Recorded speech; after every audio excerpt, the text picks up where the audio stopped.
Assalamualaikum warahmatullahi wabarakatuh. Kali ini saya akan memaparkan materi tentang dasar-dasar anggaran. Sebelumnya saya akan memperkenalkan diri. Nama saya Ladena Alvino dengan nomor NIM 2001072009. Baiklah, selanjutnya saya akan menjelaskan materi atau beberapa soal sebagai berikut. Yang pertama yaitu apa itu penganggaran modal? Penganggaran modal atau capital budgeting adalah proses perencanaan pengeluaran uang secara keseluruhan, di mana hasil-hasil pengembaliannya diharapkan terjadi dalam jangka waktu lebih dari 1 tahun. Selanjutnya yang kedua yaitu apa manfaat perusahaan melakukan penganggaran modal. Yang pertama yaitu untuk menunjukkan risiko, yang kedua untuk mencegah kecurangan oknum, yang ketiga membantu membuat rencana jangka panjang, yang keempat menentukan jenis proyek yang bisa diimplementasikan, dan yang kelima menunjukkan sisi profit proyek kepada investor. Soal selanjutnya ada apa saja metode-metode penganggaran modal. Yang pertama ada nilai sekarang neto atau NPV.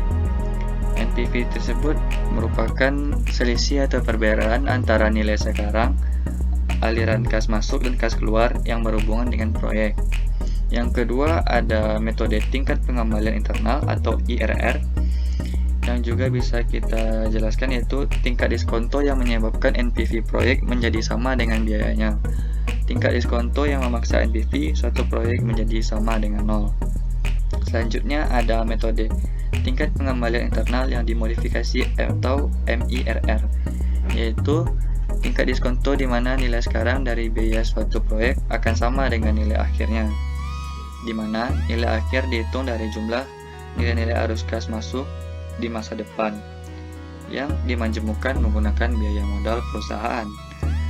Selanjutnya yaitu ada pelunasan reguler atau regular payback, yaitu lamanya waktu yang dibutuhkan bagi penghasilan bersih suatu investasi untuk menutupi biayanya. Dan yang terakhir ada pelunasan yang didiskonto atau discounted payback, yaitu lamanya waktu yang dibutuhkan bagi arus kas suatu investasi didiskontokan menggunakan biaya modal investasi untuk menutupi biayanya. Selanjutnya ada apa perbedaan proyek independen dan proyek mutually eksklusif. Yang pertama ada proyek independen. Proyek yang jika diterima atau ditolak tidak mempengaruhi arus kas dari proyek lain. Seperti contoh, keputusan Astra International untuk membangun pabrik baru Toyota tidak berpengaruh terhadap keputusan untuk membangun pabrik Daihatsu. Dan yang kedua ada proyek mutually eksklusif, yaitu suatu proyek di mana hanya ada satu proyek yang dapat diterima. Semisalnya, contoh, keputusan untuk meneruskan penggunaan mesin manual atau menggantikannya dengan mesin yang terotomatisasi.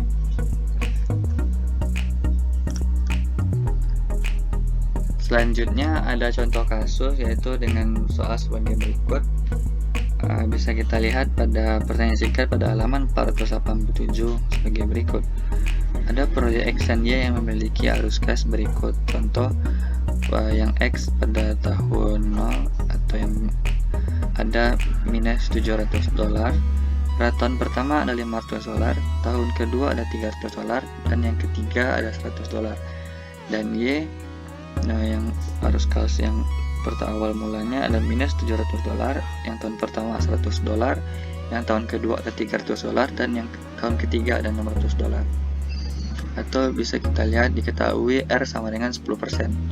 Pertanyaannya, yang A, jika biaya modal 10% cukup untuk kedua proyek, berapakah NPV-nya?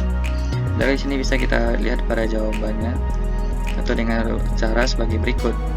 NPV X sama dengan min $700 ditambah $500 dibagi dalam kurung 1,10 pangkat 1 ditambah $300 bagi dalam kurung 1,10 pangkat 2 dan ditambah $100 dibagi 1,10 akar 3. Dan kita lihat dapat kita temukan jawabannya sebagai berikut, yaitu setelah kita kalkulasikan Dapatlah hasilnya $77.61. Dan untuk NPV-nya sebagai berikut, dengan cara min $700 ditambah $100 dibagi dalam kurung 1,10 pangkat 1 ditambah $300 dibagi 1,10 pangkat 2 untuk sebagai N nya, dan yang tambah $600 dibagi 1,10 pangkat 3, dan dapatlah kita kalkulasikan hasilnya yaitu sebesar $89.63. Dan soal yang kedua dapat kita lihat pertanyaannya yaitu, manakah proyek yang akan terima jika kedua proyek tersebut yang A independen atau B mutually eksklusif? Di sini jawabannya adalah yang pertama, apabila kedua proyek independen, maka kedua proyek diterima karena keduanya memiliki NPV yang positif. Dan yang kedua, apabila kedua proyek mutually eksklusif, maka proyek Y yang dipilih karena memiliki NPV positif yang lebih besar. Sekian yang bisa saya dapat sampaikan. Wabillahi taufiq wal hidayah. Assalamualaikum warahmatullahi wabarakatuh.